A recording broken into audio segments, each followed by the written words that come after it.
Hello বন্ধুরা, আপনাদের সবাইকে আবার আমাদের চ্যানেলে স্বাগত। আমি আজকে আবার চলে এসেছি আর একটা রেসিপি নিয়ে। হরিয়ালি চিকেন কোপ্তা কারি। এটা খেতে অসাধারণ হয়।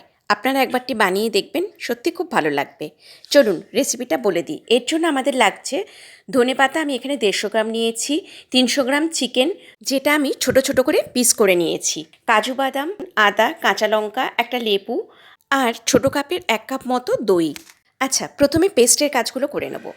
আচ্ছা, সবার প্রথমে বাটাবাটির কাজগুলো কমপ্লিট করে নেবেন। প্রথমে ধনেপাতাকে মিক্সিতে ভালো করে একটা পেস্ট বানিয়ে নিচ্ছি, মসৃণ একটা পেস্ট বানিয়ে নিচ্ছি।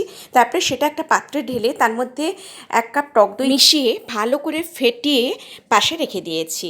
এরপর আমি আদা, রসুন, কাঁচা লঙ্কা আর 15 থেকে 20টা মতো কাজু বাদাম একটা পেস্ট বানিয়ে সেটাও সাইডে রেখে দিয়েছি।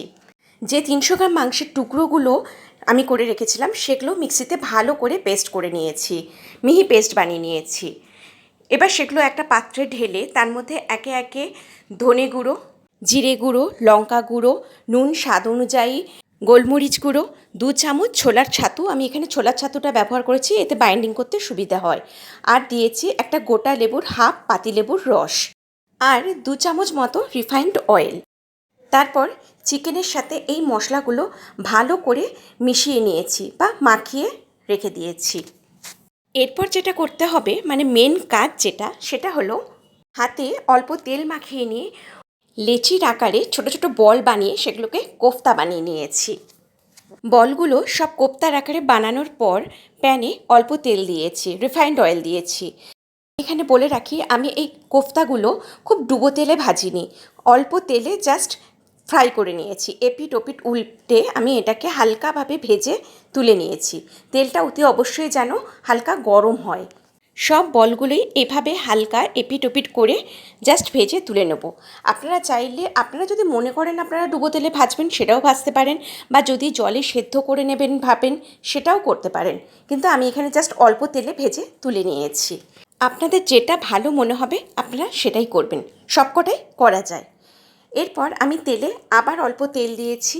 তেলটা গরম হয়ে এলে দুটো মাঝারি সাইজের পেঁয়াজকে, কুচনো পেঁয়াজকে তার মধ্যে দিয়েছি। পেঁয়াজটা হালকাভাবে ভেজে নিয়েছি যতক্ষণ না ওটা হালকা বাদামি কালারের রং হয়ে যাচ্ছে। পেঁয়াজটা ভাজা হয়ে এলে তার মধ্যে আমি যে আদা, রসুন, কাজু বাদাম বা লঙ্কার পেস্ট বানিয়ে রেখেছিলাম সেটা ঢেলে দিয়েছি এবং সেটা পেঁয়াজের সাথে ভালোভাবে কষেছি যতক্ষণ না একটা সুন্দর গন্ধ বেরোয়।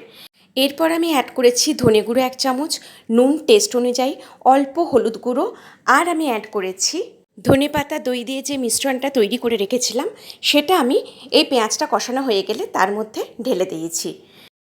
এই পেস্টটা দেওয়ার পর খুব ভালো করে নাড়াতে হবে এবং কষতে হবে যতক্ষণ না ধনেপাতার একটা কাঁচা গন্ধ চলে যায়, এবং যখনই এটা ভালোভাবে কষা হয়ে যাবে দেখবেন কালারটা চেঞ্জ হয়ে যাবে আর একটা সুন্দর গন্ধ বেরিয়ে আসবে।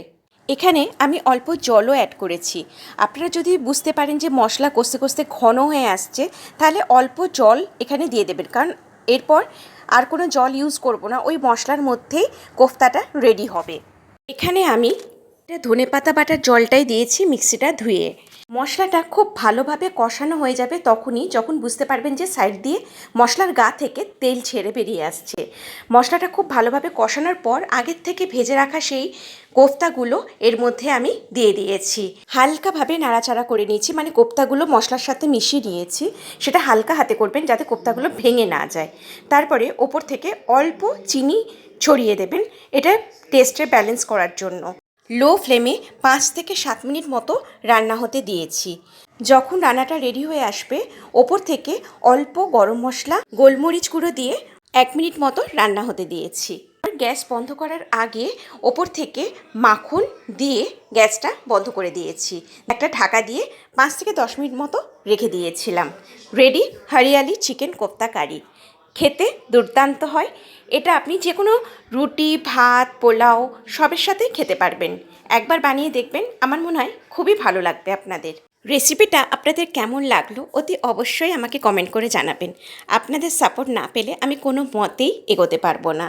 আর যদি রেসিপিটা ভালো লেগে থাকে তাহলে লাইক, শেয়ার আর সাবস্ক্রাইব অতি অবশ্যই করে দেবেন। আজ এটুকুই।